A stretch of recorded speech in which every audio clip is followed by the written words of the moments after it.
Pourquoi la défense ukrainienne contre la Russie est une guerre juste?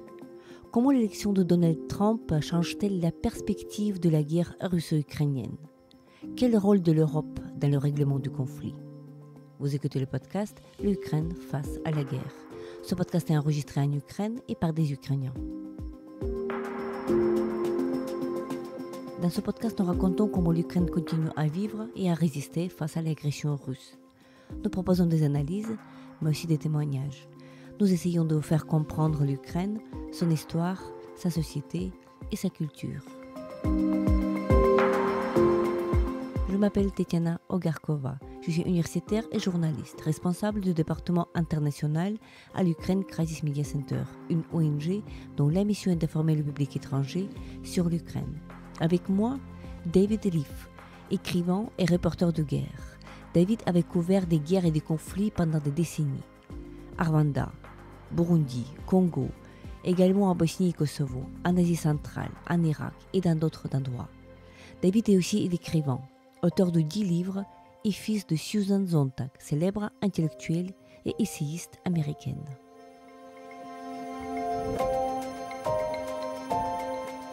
D'avoir accepté notre invitation au podcast L'Ukraine face à la guerre.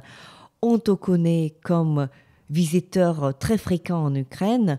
Bien sûr, on connaît que tu es écrivain, que tu es journaliste, y compris journaliste de guerre dans le passé, que tu avais couvert pas mal de guerres durant ta carrière et que depuis 2022, tu es visiteur fréquent, je veux dire, invité fréquent ici en Ukraine. On s'est vu à plusieurs reprises. Tu trouves nécessaire de venir ici en Ukraine qui est en guerre de grande échelle depuis février 2022. Tu n'avais pas sans doute la meilleure connaissance de l'Ukraine avant cela. Et donc ma première question concerne ça. Pourquoi tu fais ce choix que de t'engager avec ta présence physique ici en Ukraine? Tu avais beaucoup voyagé à Kherson, à Kharkiv, dans les endroits assez exposés aux bombardements russes. Pourquoi cette histoire ukrainienne est importante pour toi? Bon, je me pose la question de temps en temps, mais je crois que je comprends. Enfin, je crois comprendre. Écoute, moi j'ai fait 20 ans de correspondant de guerre, conseiller pour des ONG, y inclus un peu pour la famille MSF, disons. J'ai écrit des livres sur l'humanitaire, sur le système global, alimentaire, un tas de trucs comme ça. Et j'ai enseigné à Sciences Po, précisément l'humanitaire et le développement. Et je pensais à 70 ans que j'avais terminé avec les guerres, tout ça. Mais je me suis rendu compte en lisant ce premier mois, fin février, mars de 2022, qu'il fallait que je vienne. Alors, je suis venu en avril, fin avril, et rapidement, j'avais l'impression, le sentiment d'avoir fait une décision, la décision correcte, disons. Parce que, écoutez, dans tous mes 20 ans de ça, Soudan, Irak, blablabla, j'ai connu 2 guerres où je pourrais vraiment dire avec une conviction totale qu'on avait affaire avec une guerre juste.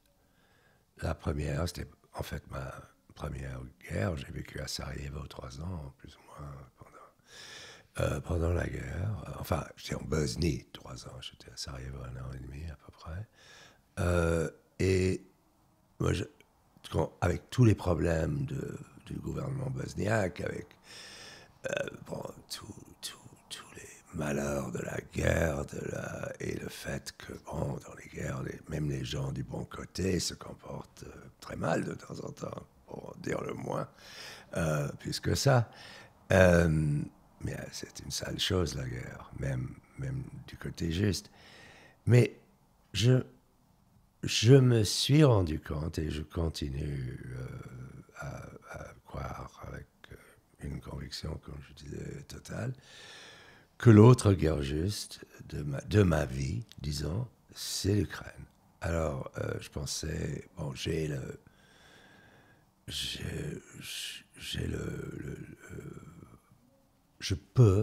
les moyens pour me déplacer comme je veux. En ce moment, j'ai 50 ans de travail et en fait, je fais ce que je veux, plus ou moins, et je me suis décidé, moi, je veux passer au moins un tiers du temps en Ukraine, et c'est ça maintenant, un peu plus, et maintenant, j'enseigne à une des facs, ta fac, de fait,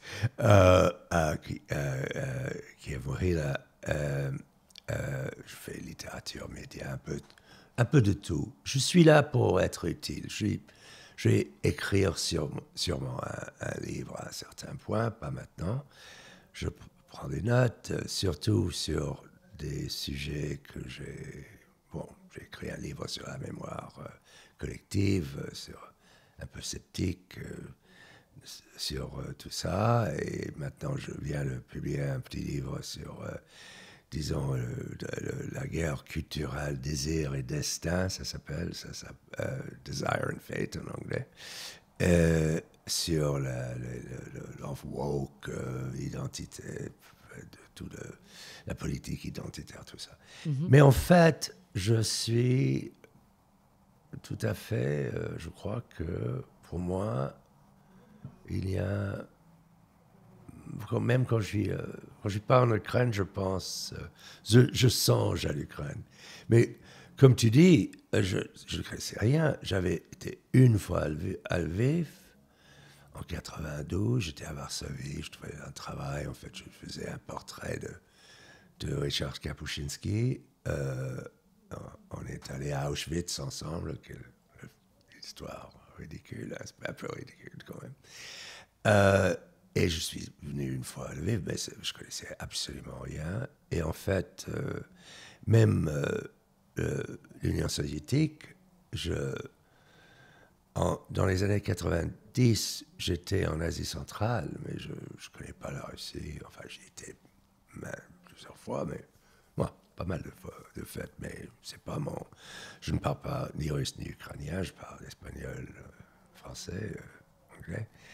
Et j'ai beaucoup travaillé en Amérique latine, et j'ai enseigné en français, mais non, je suis l'étranger, presque, stéréotype de l'étranger dans ce sens.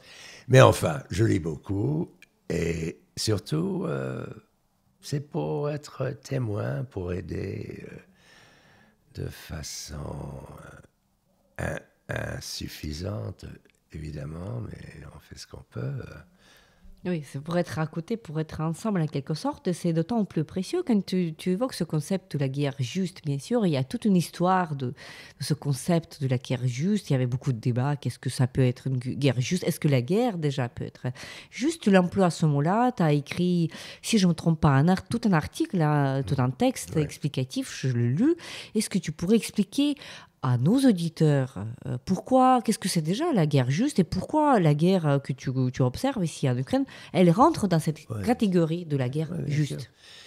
Bon, quand je parle de la guerre juste, je parle d'une tradition, disons, morale ou philosophique particulière, c'est-à-dire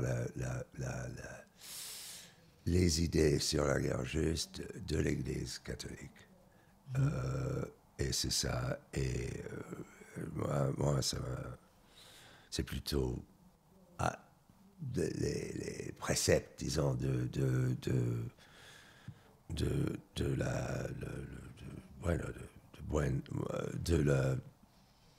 version, entre guillemets, de la guerre juste, comme compris par ainsi que compris par les catholiques. Ça veut dire, et c'est très exigeant, elle est très exigeante, l'idée de la guerre juste catholique, l'idée catholique de la guerre juste, parce qu'il faut avoir non seulement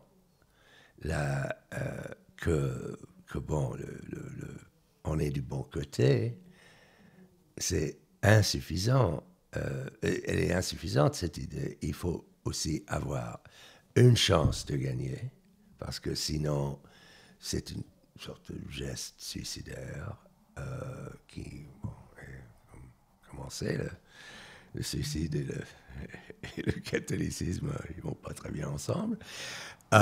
Non, mais sérieusement, il faut, sinon, si on va perdre de toute manière, que les gens crèvent pour finalement inévitablement être vaincus, ça non. Et aussi que la guerre, qui est une chose atroce, sale, horrible, la guerre, c'est le meurtre des innocents, même les guerres justes. Parce que quand même, on ne fait pas la guerre sans... bon, les civils crèvent des deux côtés, même le côté juste et le côté injuste. C'est pas... on ne peut pas dire que... Mais l'idée de la guerre juste, l'idée catholique de la guerre juste, c'est que les dégâts matériels, humains et même spirituels, et aussi, bien sûr, ne soient pas plus forts, disons, que la guerre. Donc, on ne fait pas plus de dégâts qu'on aurait pu faire, disons, le minimum. Et ça, bon, que la Russie est un pays impérialiste, et que le projet de Poutine soit de rétablir l'Empire, en plus petit, bien sûr. On va pas parler de... Il ne va pas reprendre tout l'Union soviétique, ni les pays de l'Est de l'Europe, mais il me semble absolument évident que le projet, c'est un projet de reconquête impériale, et que, bon, c'est vous, hélas, les victimes, parce que l'Ukraine a été tellement important au sein de l'Union soviétique, le pays clé dans un sens sur plusieurs niveaux, industriels, intellectuels, culturels. Alors, malheureusement, la conquête de l'Ukraine, le projet du nouveau empire russe ne pourrait pas exister sans la conquête de l'Ukraine, je crois. Enfin, c'est ma perspective. Et bon, c'est pour ça que cette guerre a une importance capitale pour l'Europe et pour les pays qui ont des intérêts en Europe, comme les États-Unis et le Canada. Je ne dirais jamais que bien, le destin de toute la démocratie mondiale dépend de ce qui se passe ici. Le destin de l'Inde ne va pas changer par 1 centimètre. Ni du Brésil, ni de, je ne sais pas où, l'Indonésie, je parle comme ça. Mais le destin démocratique de l'Europe dépend absolument du résultat ici. Une défaite de l'Ukraine sera, je crois, serait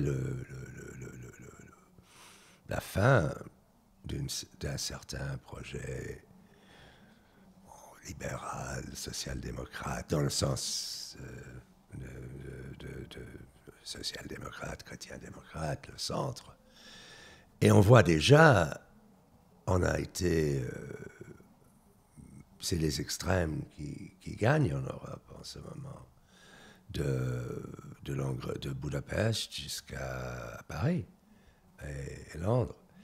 Et avec une défaite ukrainienne, ce processus je ne vais pas faire mon numéro Daniela Levy, mais l'accélération, disons, de cette catastrophe serait bon, très rapide, et catastrophique d'ailleurs. Le problème, c'est que l'Europe, pendant l'Europe de l'Est, moins, mais disons l'Europe de l'Ouest, la France, l'Italie, l'Allemagne, l'Hollande, ils ont cru qu'on était, disons, dans un monde habermasien, si je peux le dire ainsi, le post-national, où le soft power, on pourrait avoir du soft power sans avoir de la force, hard power, de force militaire. Et bien sûr, c'était une erreur, ce fut une erreur désastreuse, et à voir. Évidemment, il y a des pays en Europe qui peinent à rétablir ces forces militaires, mais il y a aussi un grand débat. Et comme les extrêmes, tant de gauche que de droite, sont plutôt ou pro-russes, ou ils s'en fichent. Indifférents. Et eux, c'est très difficile parce que il n'y a pas de... comme disait le grand poète irlandais Yeats, le centre ne tient pas. Et on voit ça avec Macron, on voit ça avec Scholz, on voit ça avec le type du Parti travailliste en Angleterre, Starmer. Ils n'ont rien à dire, malheureusement. Ils ont perdu, disons, ils sont épuisés. Ces partis sont complètement épuisés. L'énergie, malheureusement, j'aimerais beaucoup me tromper, mais je ne crois pas. L'énergie, c'est avec le Rassemblement en France, disons, parlons de la France, avec le Rassemblement national d'un côté, la France insoumise de l'autre. C'est comme ça, on voit dans les meetings, on voit beaucoup plus de jeunes avec le RN ou LFI que, disons, pour Modem, de Béraud, ou les partis, même le socialiste, il est très sympathique, mais on ne voit pas cette reconquête. Et c'est pour ça que je crois qu'il y a toujours le danger que les Européens tournent le dos à l'Ukraine, qui serait pour eux une décision suicidaire. Oui. Mais qu'ils le savent ou pas. Oui. Et nous parlons au début de l'année 2025 et là, tu as parlé de l'Europe. Bien sûr, on est tout à fait conscient de tous les risques qui existent en Europe, dans plusieurs pays, voilà, droite-gauche, et puis absence de centre, et cette inertie, cette fatigue, et voilà, cette perte un peu de vue d'injection absolument réelle qui concerne, bien sûr, pas que l'Ukraine, mais voilà, dans le projet de Poutine, tu as dit que c'est une reconquête limitée, mais on se rappelle très bien l'ultimatum, comment il s'appelle, l'ultimatum de Poutine avant la grande invasion russe. Non seulement qu'il voulait que l'Ukraine tombe, mais il avait fait un ultimatum à l'OTAN, en disant que l'OTAN devrait retirer la présence militaire jusqu'à les frontières de 97. C'est-à-dire que voilà, faire l'OTAN un peu marcher en arrière, ce qui bien sûr, ça constitue un challenge pour la sécurité de l'Europe. Mais tout ceci étant dit, tu nous rejoins depuis les États-Unis. Tu viens de venir la semaine dernière depuis les États-Unis. Bien sûr, le changement le plus radical, c'est l'élection de Donald Trump, la deuxième élection de Donald Trump aux États-Unis. On voit déjà que ça commence à bouger dans tous les sens et on ne sait pas vraiment à quoi s'attendre. Et bien sûr qu'on aimerait écouter un peu ton analyse sur qu'est-ce que la présidence de Trump pourrait apporter pour cette région du monde. C'est-à-dire que pour l'Europe, pour la sécurité de l'Europe et pour la guerre de la Russie contre l'Ukraine, parce qu'on connaît un peu certains éléments, les positions de Trump sur l'OTAN, ce qu'il a dit dans le passé, et donc comment est-ce que tu vois la situation aujourd'hui?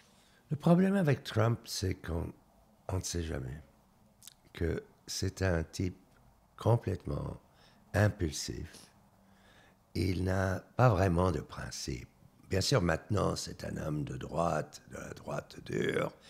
Mais il y a 25 ans, c'était un libéral, dans le sens américain, c'est-à-dire social-démocrate. Il était un grand ami de Hillary Clinton. Il était pro-avortement et tout le reste. Et il s'est décidé à un certain moment que sa chance, c'était avec la droite. Donc, quand il commençait à s'imbriquer dans la politique, il était avec les républicains. Mais bien sûr, le Parti démocrate a le même problème que j'évoquais en termes de l'Europe de l'Ouest, c'est-à-dire le Parti démocrate est complètement paralysé par ses propres contradictions. C'est un parti, en principe, de la petite bourgeoisie et de la classe ouvrière, mais qui dépend du financement de Wall Street et de Hollywood. Donc, première contradiction, ils ne peuvent pas changer les choses dramatiquement. C'est un peu comme le Parti travailliste en Grande-Bretagne. Et de l'autre côté, ils sont, disons, les prisonniers du woke, de la guerre culturelle, comme on dit, the culture wars, comme on dit en anglais. Et parce que woke et tout ça, c'est l'idéologie de la grande bourgeoisie libérale. Et ils dépendent de cette bourgeoisie. Donc, ils vont adopter les coutumes, disons, quand on est à Rome, etc., spirituellement. Alors, ils n'ont, dans un sens, rien à dire. Et rétrospectivement, si on regarde de manière rétrospective ce qui s'est passé dans les derniers 10 ans, on croyait, après la victoire de Biden, que l'exception c'était Trump, dont on avait une situation très particulière. Il a gagné un peu par erreur. Il ne croyait pas qu'il allait gagner. Ça, on le sait. Oui, en 2016. Oui, en 2016. Oui. Alors, mais, et que bon, on allait retourner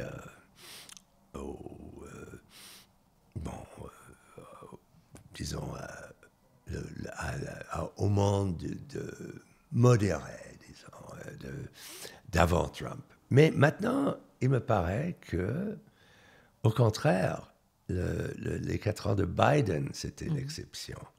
Et on est entré précisément dans une logique des extrêmes. Et Trump, on le voit maintenant, il fait n'importe quoi. Des décisions, enfin, on ne sait pas, il ne va pas réussir dans toutes ces décisions présidentielles, tout ça. Non, mais il va gagner beaucoup de batailles. Et le problème, c'est que sur l'Ukraine, pour commencer, il ne s'intéresse pas à l'Europe, Trump. C'est l'Asie qui l'intéresse, parce que c'est un homme d'affaires. Et pour lui, le capitalisme a changé d'adresse. Et donc, c'est la Chine, c'est le Japon, c'est la Corée du Sud, c'est le Vietnam, etc. C'est même l'Inde, c'est plus compliqué en Inde. Il a une sympathie intense pour Modi, mais, parce qu'ils sont tous les deux populistes de droite. Alors, pour lui, l'Europe, c'est un peu le passé des États-Unis et pas l'avenir. Et donc, et de l'autre côté, c'est un homme qui fait... C'est un type bon, il aime marchander. Alors, c'est pas... Il va pas se dire... l'ordre international libéral établi en 1945 par Roosevelt et les Nations Unies, Bretton Woods et la Banque mondiale, tout ça, pour lui, ça n'a rien à voir. Et il a présent sur un thème, et là, je crois que là, les Européens doivent l'admettre, que il dit, pourquoi nous, les États-Unis, dépensons tout cet argent sur les armées et les Européens nous exploitent. Mais c'est vrai, d'ailleurs. Oui. C'est vrai. J'étais comme ça pendant les derniers Oui, il a 40 dit ça en ans. 2016. Il a déjà dit ça. Il dit avoir, parce qu'il dit beaucoup de choses, mais il dit qu'il insistera que l'Europe dépense 5% du PNB sur la défense. Oui. Bon, c'est pas un problème pour les Polonais ou les Baltes. Là, ils dépensent déjà à peu près cette somme et ils ont intérêt à dépenser plus.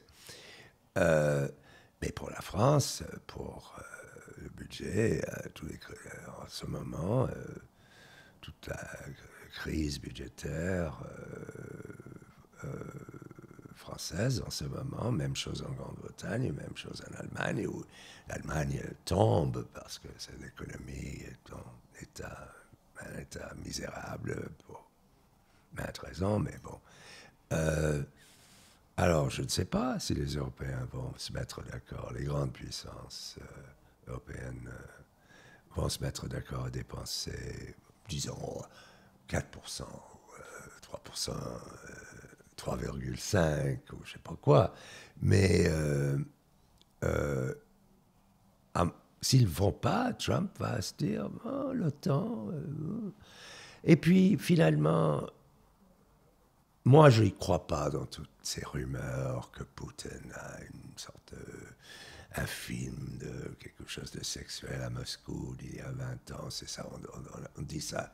Mais c'est plutôt les démocrates qui disent ça. C'est peut-être juste une espérance, une idée de Deus ex machina pour nous sauver du mauvais roi Trump. Mais non, je crois que c'est un homme fort et il sympathise avec les autres hommes forts. Donc Modi, même son ennemi, la Chine, Xi Jinping, bon, ils font un peu partie du même système, disons. Alors là, c'est ça le problème. Dans ce sens, l'espoir de l'Ukraine me paraît que ça dépend un peu que Poutine ne dit pas, moi j'accepte une trêve. Parce que au cas où Poutine accepterait une trêve sur les positions actuelles sur le front, Trump imposerait ça sur l'Ukraine. Il n'y a aucune... Je ne crois pas que... Et même les Européens aussi, parce qu'ils vont se dire, oh, c'est pas si mal que ça.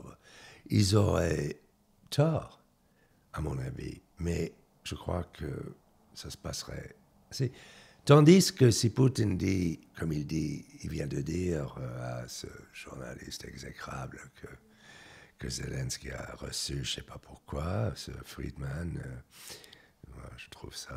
Ils n'ont pas une bonne réputation. Ouais, enfin... Mais pourquoi parler avec ce crétin C'est pour faire des messages à Trump. pour Peut-être, oui. être écouté. C'est vrai qu'il est très trumpiste, oui, c'est vrai. Alors, Poutine dit en ce moment, non, on va gagner la guerre. Et ça ne va pas plaire à Trump. Et Trump, parce que Trump, c'est pas son show télévision, Let's Make a Deal, ou je sais pas comment ça, je ne sais pas le nom, mais c'est quelque chose comme ça. Il a une idée complètement transactionnelle de la politique, et pour faire une transaction, on ne peut pas dire je veux les 100% de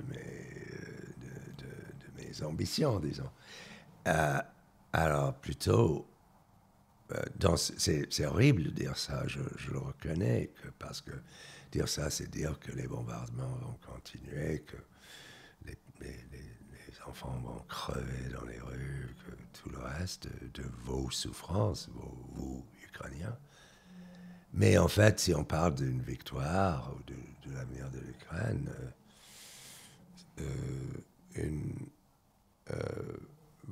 un accord pour geler le front serait très dangereux. Pour vous. Mais ça aussi, ça dépend de la production militaire de l'Europe. Parce qu'il est clair que Trump va insister que l'Europe dépense plus, etc., etc. La seule bonne nouvelle pour moi en Europe, c'est la victoire presque certaine de Merz en Allemagne, parce que il va vous donner les Taurus, les missiles, je crois. Bon, ça va pas changer tout changer, mais c'est quelque chose, parce que Scholz était plutôt votre ennemi, ennemi discret, ennemi qui se présentait comme ami, mais non, il n'était pas si loin de Schröder. Le Parti social-démocrate, c'était une succursale de la Russie, finalement. Il faut le dire. Ça pourrait peut-être paraître extrême à vos auditeurs, mais je ne crois pas. Je crois qu'ils étaient pro-russes. Ils faisaient absolument le minimum. Mais merde, c'est un peu mieux. Mais à voir, je n'en sais rien. Le problème pour la France, c'est l'argent. C'est vraiment le problème budgétaire. Et puis c'est... le gouvernement tombe. On a peut-être... il a essayé la droite, maintenant il essaie le centre avec Bayrou. Il va essayer la gauche la prochaine fois. Cazeneuve, on parle de lui. Je ne sais pas qui. Enfin, je ne sais rien. Je ne suis pas branché. Je suis, mais j'ai vécu longuement en France. C'est très difficile parce que le Premier ministre, c'est à lui de faire le budget.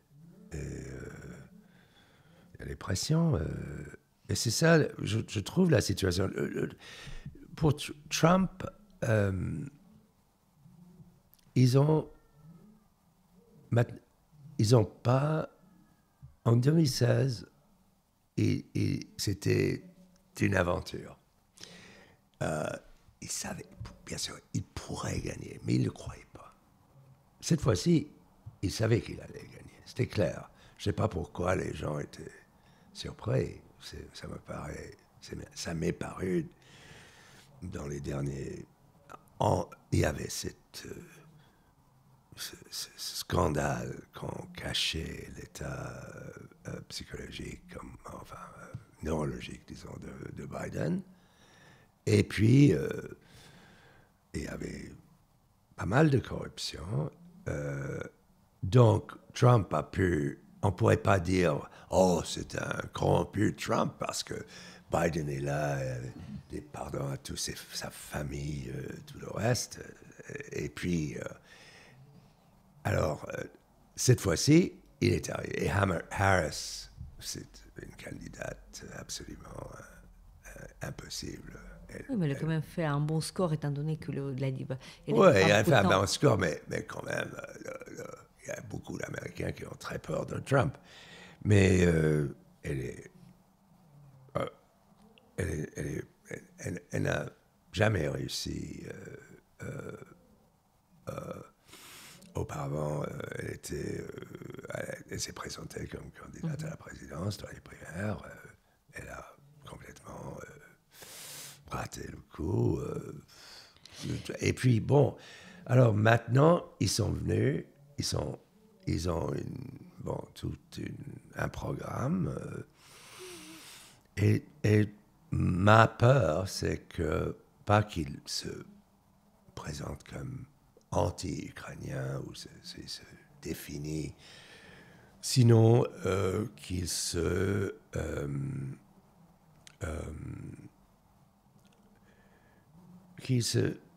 que sa politique envers l'Ukraine et dans un sens envers l'Europe sera une politique d'indifférence. C'est ça ma grande peur. C'est pas que il va se dire bon, les Russes ont raison, ou je sais pas quoi. C'est pas son.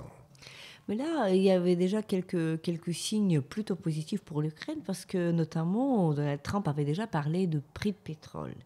Et ça, voilà, on se souvient très bien les années, peut-être nous moins bien, mais tu te souviens très certainement bien les années 80.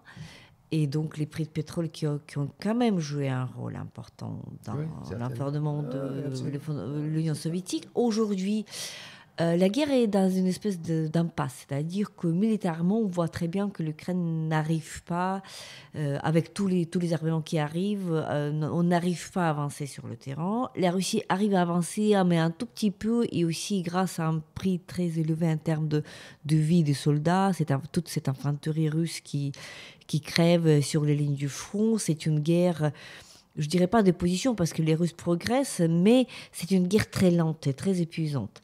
Et donc, tant que militairement, où il n'y a pas beaucoup de solutions, étant donné aussi que les deux champs de bataille respectifs sont très transparents, que les Ukrainiens, nous, on voit tout ce qui se passe de leur côté, alors que les Russes, avec leurs drones FPV et autres systèmes, voient tout aussi bien ce qu'on prépare. Donc, on est dans une espèce de guerre qui dure là et qui perd, on perd des vies, mais puis on progresse pas.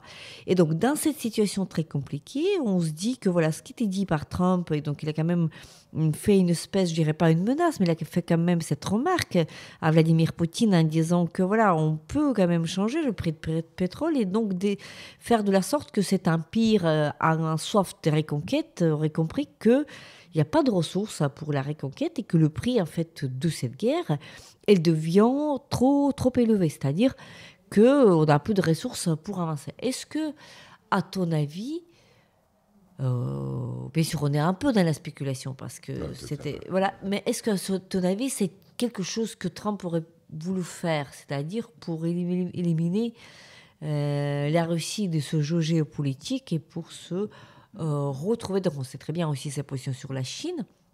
Est-ce que ça serait quelque chose qu'il est susceptible de faire? C'est possible, évidemment, c'est possible, mais il y a d'autres pressions. Par exemple, les gens de Wall Street te disent, et ils sont pas des gauchistes, hein, et te disent, si une guerre commerciale avec la Chine serait un désastre pour l'économie américaine. On aurait inflation à 15%, comme dans l'époque après le choc du pétrole, après la guerre de 73 entre Israël et l'Égypte.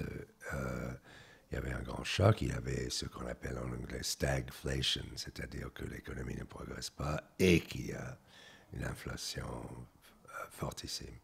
Alors, c'est ça la grande peur de Wall Street en ce moment. Ils sympathisent avec Trump sur woke et tout ça. Ils ne sont pas très intéressés à la politique européenne, mais parce que eux aussi, ils voient. Si tu parles à un type à Wall Street, il te parle du marché indien ou de ça. C'est plutôt ça. Alors, c'est possible.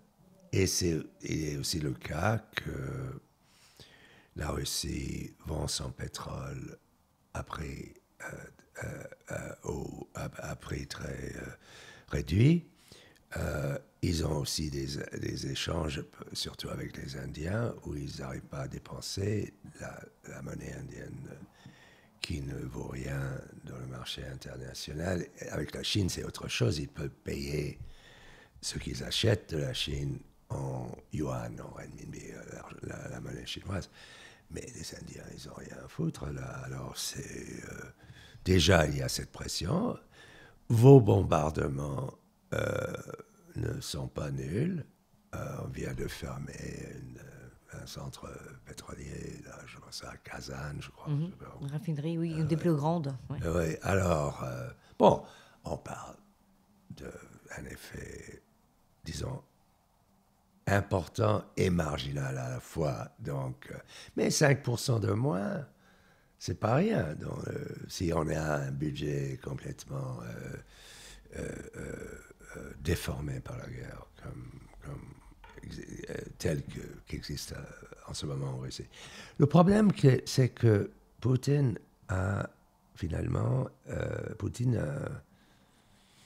il gagne la guerre ou il perd sa présidence. Donc, Vous savez sans doute aussi. vous savez même. Donc, évidemment, il est possible qu'un jour, le FSB, l'armée et les oligarques se mettent d'accord. C'est un peu comme en tuant Beria après la mort de Staline. C'est possible, mais moi, je ne sais pas. J'ai aucune confiance. Et les Nord-Coréens, ils vont faire... Parce que ces gens-là, c'est vraiment... Là, c'est une dictature à la Orwell. Mm-hmm. C'est pas comme la Russie ou même la Chine.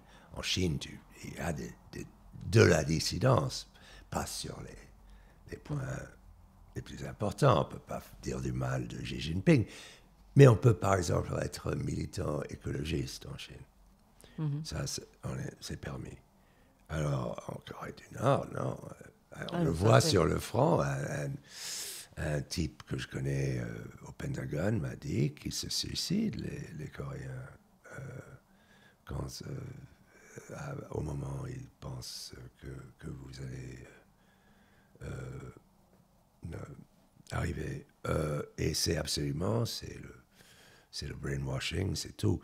Alors, je ne sais pas, c'est vraiment... Trump est capable de tout. C'est ça le problème.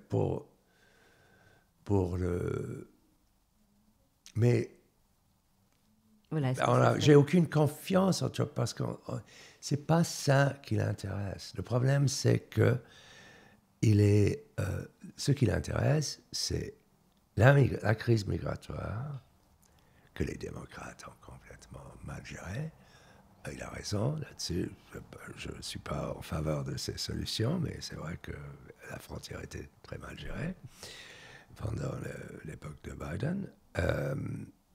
Il s'intéresse bien sûr à l'économie. Et pour le reste, ce qui l'intéresse, c'est le pouvoir. Et j'espère que... Et bien sûr, au sein... disons, des proches de Trump, il y a des pro-russes, comme Bannon, la droite, disons, il y a une certaine droite hongroise, je dirais, au sein du mouvement trumpiste. Les gens c'est des cathos de l'extrême droite, un peu au style du Monseigneur Lefebvre. Enfin, c'est un héros pour ces gens-là, je les connais. Et il parle avec une grande chaleur du Monseigneur. Et bien sûr, ils sont complètement contre Bergoglio. Moi, je suis contre Bergoglio pour d'autres raisons, disons, surtout sa politique sur l'Ukraine, qui est honteuse. Mais de l'autre côté, il y a des anti-russes. Il y a des gens qui disent non, il ne faut pas leur laisser reprendre leur place dans système international d'il y a avant 91. Alors, qui sait? Mais on le voit, il y a une sorte d'incohérence dans la politique européenne de Trump. Et ça ressemble beaucoup à Elon Musk, finalement. Parce que Musk, il t'aide, mais de l'autre côté, il y a un sabotage. On ne sait jamais d'un jour à l'autre, parce que c'est le même tempérament, impulsif, amoureux du pouvoir, en soi-même. Alors, très difficile de savoir. Ce que je dirais, c'est que moi, j'ai trouvé la politique de Biden, de Biden, de Blinken, de Jake Sullivan, de Jill Biden, je ne sais pas qui était, en fait. On va voir, les mémoires vont sortir. Dans les mémoires qui vont sortir après. Et on va savoir plus annexé, disons, de connaissances. La politique des États-Unis envers l'Ukraine a été absolument honteuse surtout dans la dernière année, où il était absolument clair que Poutine n'allait pas déclencher la Troisième Guerre mondiale. C'était du bluff complet. Et on pourrait les excuser la première année. On ne savait pas. Parce que... Et il y a des responsabilités. On ne peut pas simplement dire... s'il y a un vrai risque de la Troisième Guerre mondiale, bon, c'est pas rien, ça. On ne peut pas simplement dire je m'en fous. Mais après, disons 18 mois, on savait très bien que c'était un bluff.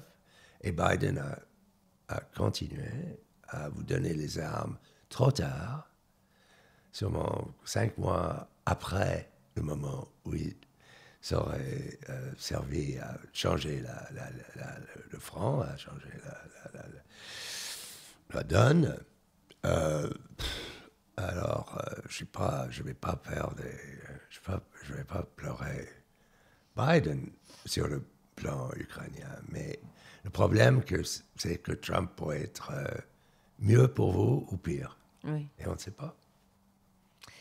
Merci beaucoup, David, pour cette analyse. Donc, c'est vrai qu'on est un peu dans l'inconnu, dans cette imprévisibilité, mais voilà, une chose, c'est sûr que du point de vue géopolitique, le monde est en mouvement. Il n'est pas exclu que la prochaine fois qu'on parle dans ce podcast avec toi, Ukraine face à la guerre, on en saura davantage. Merci beaucoup. Ouais, un plaisir.